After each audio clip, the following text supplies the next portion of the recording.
Welcome everybody to the coverage of the most anticipated and demanded event in the world of chess, the World Chess Championship. We haven't had a World Chess Championship match since 2018 when Fabiano Caruana faced and tried to take the title away from Magnus Carlsen. He did not manage to do so. Magnus Carlsen remained the world champion, and right now, 3 years after that 2018 match, we're finally having another match for the World Championship crown, and that is between Magnus Carlsen, the reigning undisputed world champion, and Jan Nepomniachtchi from Russia, the challenger that has been having a tremendous couple of years leading up to this match. He's in tremendous shape, and it seems like we're going to have a festivity of chess for the next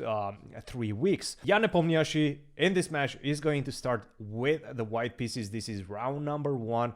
He has the early chance of putting pressure on his opponent, on Magnus Carlsen, with the white pieces. Let's see if he managed to do so in round number 1.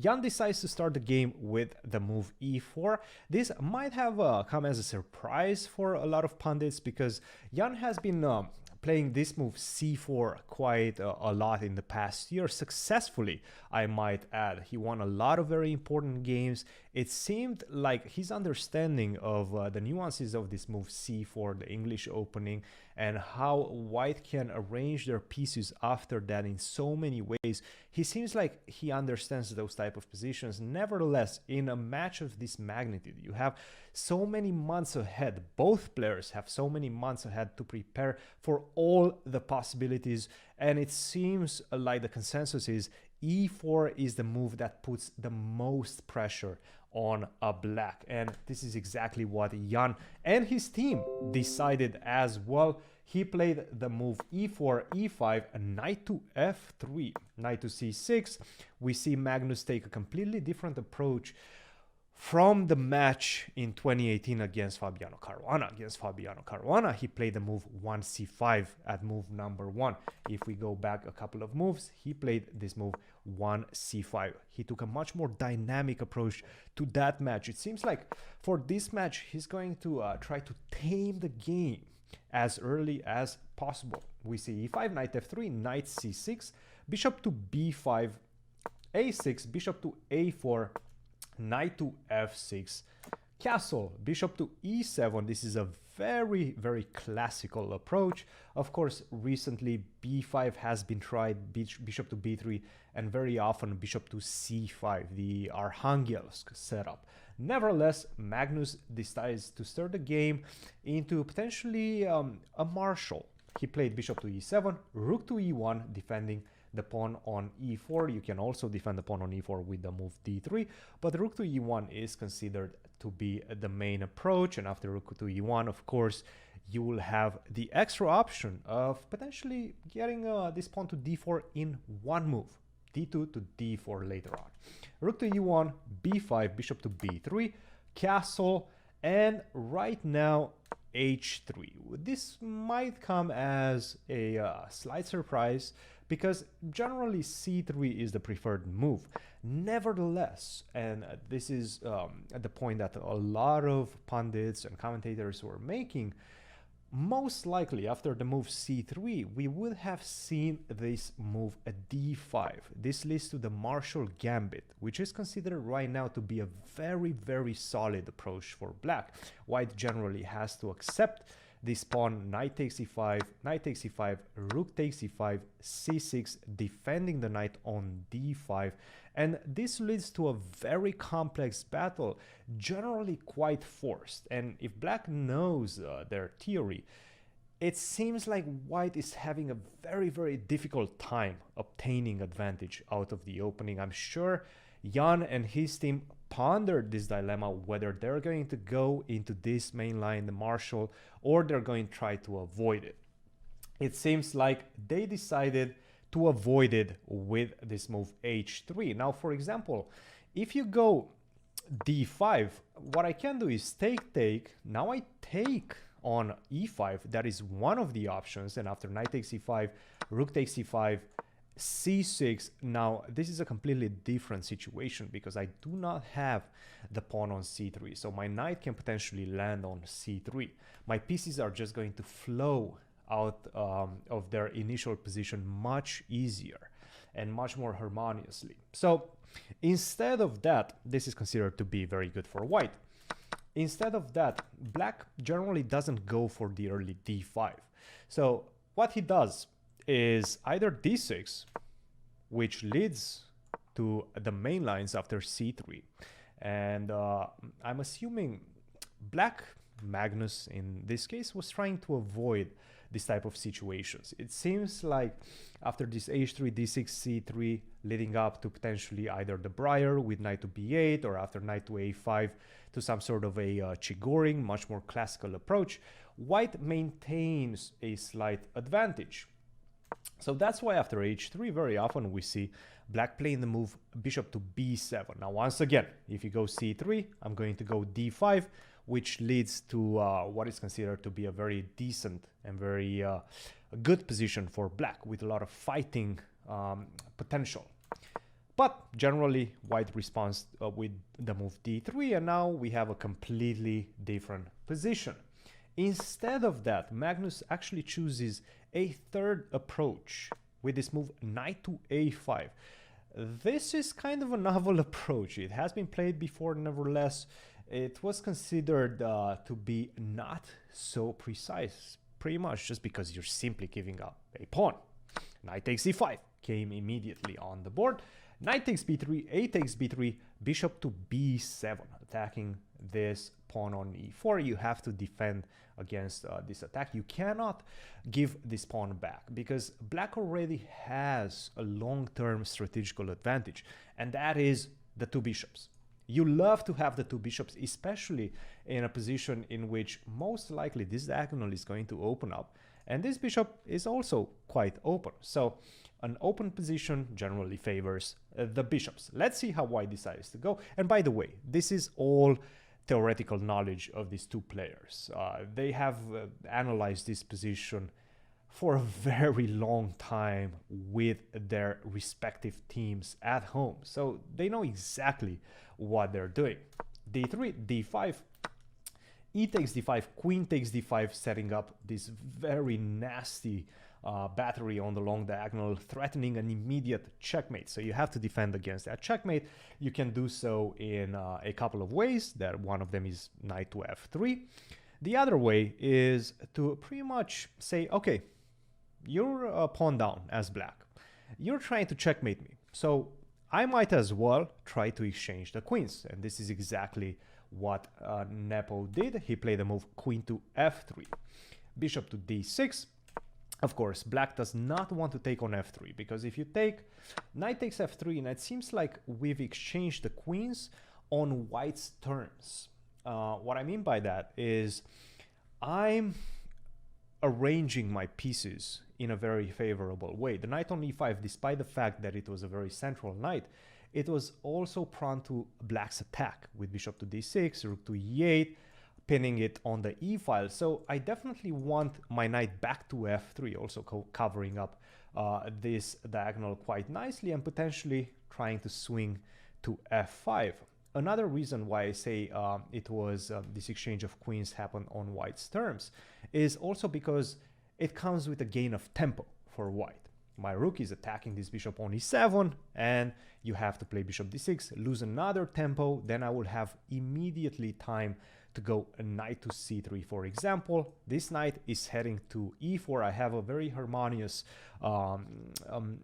development as white, and it seems like my extra pawn is simply just an extra pawn. There is no compensation for black. So black, after this move queen to f3, decided to play bishop to d6, and Magnus knew what he was doing. At this point, both players were still playing very, very fast. They were just playing a la tempo. I was watching the match, and none of these players were showing any weakness or any hesitation in this position up to this point. King to f1, also a move played almost a la tempo. Rook to b8.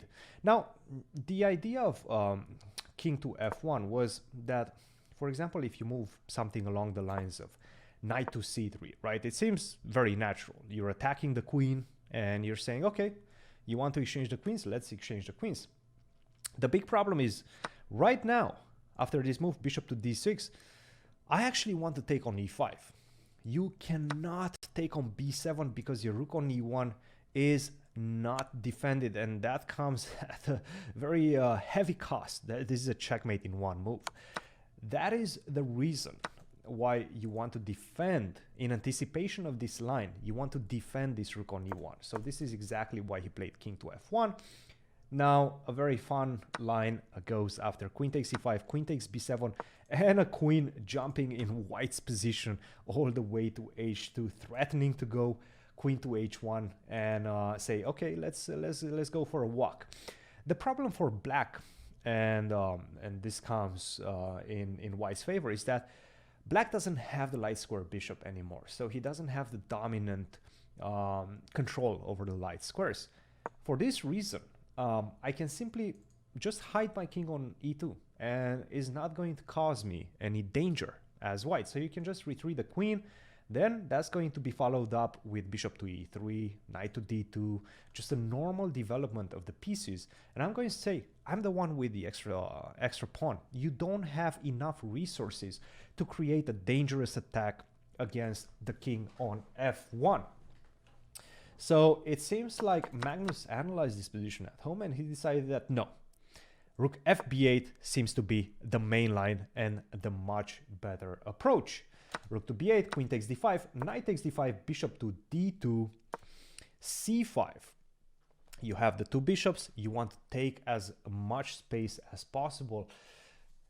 2, 3, 4 years ago, if we would have looked at this position, we would have said, as chess players, grandmasters, commentators, pundits, or simply fans, we would have been looking at this position and we would say, okay, white is just a pawn up. Why does black have any compensation in this position? All my pieces are protected. I don't have any weaknesses in the structure. I'm just a pawn up, right? Well, it's not that easy because black has a lot of activity, despite the fact that, okay, this rook's on 8 and b8 right now, let's say they're not best placed, especially the rook on b8.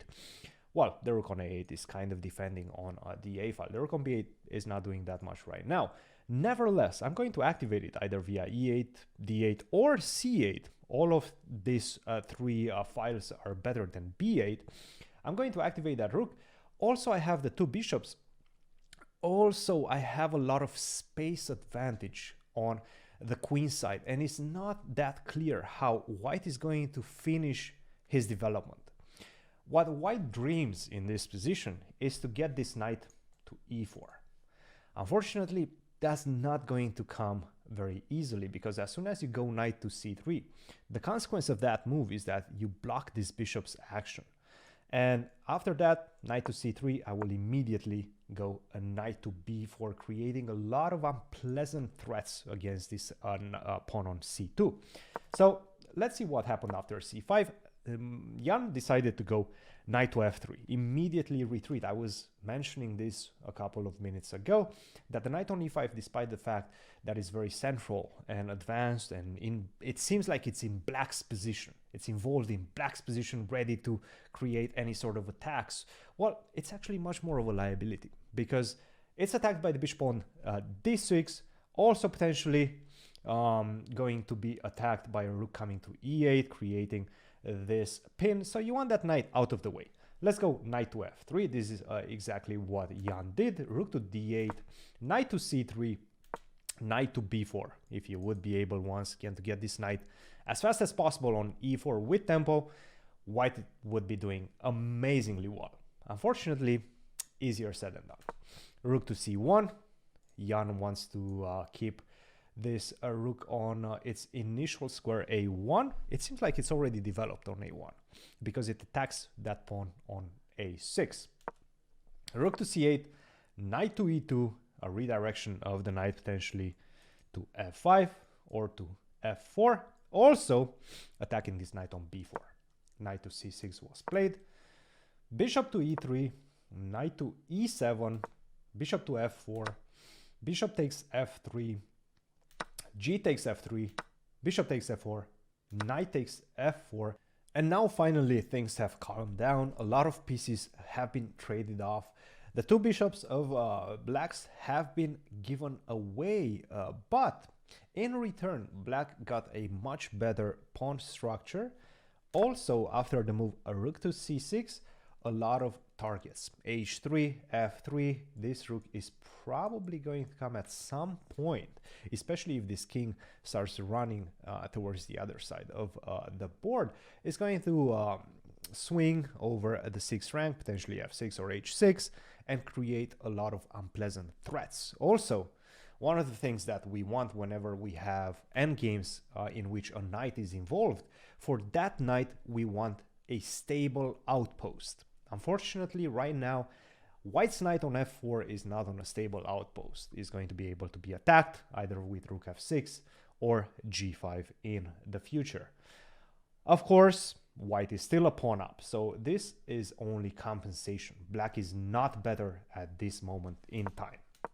Rook to e1, knight to f5, c3. Another reason why black has a lot of compensation is because black actually has potentially a very nice outpost on d4. If white tries to stop it, which he did in the game after this move c3, well, the problem is it allows black to get another mark of attack, and that is the pawn on d3. So this knight on f4 is starting to play a quite a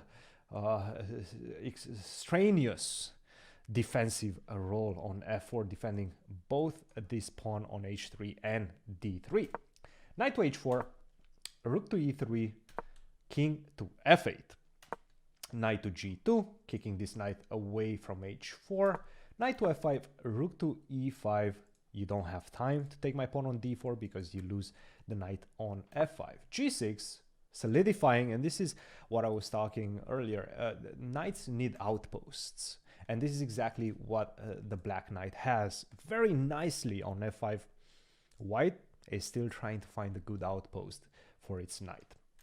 Knight to e1, a very passive move, I would say. Probably king to e2 would have been a better decision in this position. Nevertheless, it seems like he was a bit reluctant to get this king out. Maybe he was afraid that this rook on e5 is just simply going to get somehow inconvenienced. For example, f6, rook to e4, knight to d6, and he wasn't really sure whether he wants to just simply go rook to e3 and accept after knight to f5 a potential repetition, or swing his rook all the way to h4.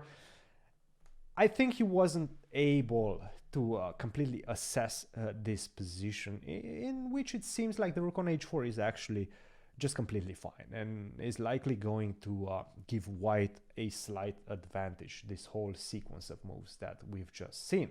So he decided against king to e2, leave some more space for the rook to come back home, potentially, if it gets attacked. Knight to e1, knight to g7, rook to e4, f5, rook to e3, knight to e6. But right now it seems like black has gotten a lot of activity in return. This knight on e1, again, very far away from any sort of active play right now. It only has a defensive task, and that is to defend against any sort of pressure on this d file. Knight to g2, trying to stop the knight from coming to f4, b4. And this is a move that Magnus said during the press conference that he was quite happy to find. This idea of hooking this pawn looks a bit counterintuitive, because after this exchange on c3, well, that solves one of white's problems, and that is the doubled pawns on the b file. Nevertheless, with this also opens up the b file for black's rooks and potentially an attack against this pawn on b3 and an avenue for the rooks to invade white's position. So what white needs to do right now is get the king as soon as possible all the way to c2. Otherwise, you're not going to be able to meet black's attack on the b file. King to e2, he goes straight for that. rook to b8, king to d2, take on c3, take with the pawn. You do not want to take with the king, because after knight to d4 in the future, things are going to be looking quite gloom for white's position. A lot of problems with the pawn structures, but a lot of problems with the king's safety on c3 as well for white. So he takes with the b pawn, rook takes b3, king to c2, rook to b7. And I have to give Jan a high mark for this sequence, because he understood that he's already worse. He was a pawn up for the whole game pretty much after he took that pawn on e5, but right now he had to accept the fact that he wasn't able to get an advantage. Magnus equalized, and right now Magnus was starting to outplay him. If he would have tried to keep that pawn at all costs, well, he would have ended up in trouble. His position would have become passive, and he would never be able to get out of it. Instead, he decided to say, okay, you know what? You outplayed me. Good for you. Now it's time for me to give you back the pawn and get some activity in return. What I'm going to try to do right now is get this rook out of the way. Potentially, the knight will jump to e3 and find a very nice square on c4. And then maybe I'm going to start swinging around the b file and the e file. You're going to have to be able to stop all of those ideas for white at the expense of a pawn. But this rook is still keeping a very, very nice eye on this pawn on a6, keeping this rook passive to the defense of the pawn on a6, the rook on c6. So it seems like white still is in full control of the position. h4, king to f7, rook to e1, king to f6, knight to e3. This knight is going straight towards c4 or d5 now that we see this king come to f6, rook to d7, defending against knight to d5, knight to c4. This creates a very nasty idea with this move, knight to e5. That would be a double attack, which would win the game for white. He decides to sidestep that attack with a move rook to e7, knight to e5. And right now, this whole sequence for the past couple of moves leads to a repetition that we see very often at a high level. These players are just simply going to find that repetition in the position, going to say, look, this is game number 1 of the World Championship match. I'm not going to take any unnecessary risks as white in this case, as black as well, of course, Magnus with the black pieces in a World Championship match with the black pieces, especially at the beginning, especially if you're not fighting from behind, if you're not behind on the scorecards, you're going to be perfectly fine with equalizing the game with the black pieces and making a draw. Magnus surely was very happy to see this repetition. Jan probably also quite happy to see the repetition, because he tried to get an advantage out of the opening. He almost succeeded. Nevertheless, it seemed like Magnus was very well prepared against this line. Nevertheless, when you do have that extra pawn, you feel like you're one move, one small inaccuracy away from potentially getting a very stable and unpleasant advantage. Magnus did not give him that chance. He was actually slowly outplaying and turning the tables on Jan. It felt like Magnus was potentially going to get his typical grinding position in which he excels and in which we know how good he is. He did not get that. Jan decided to pull the brakes at the right moment, gave the pawn back, and the game fizzled out into this repetition. I would say a fair result for both players, and this match is going to resume tomorrow with round number 2. Very exciting times, because we're going to see what Magnus has been training for all these past few months, what Magnus is going to come with the white pieces. How is he going to try to put pressure on Jan Nepomniachtchi? All those questions are going to be answered tomorrow, and I'm going to be here after the game to present you with all the highlights from that respective round. So stay tuned. Once again, guys, thanks a lot for watching. If you like this video, don't forget to like and subscribe, because, you know, it helps the algorithm, it helps the content that I'm putting out for you guys to be supported by the algorithm and promoted by it, and it helps more people to see this analysis and hopefully learn from it. So once again, thanks a lot guys, and I will see you on the next video.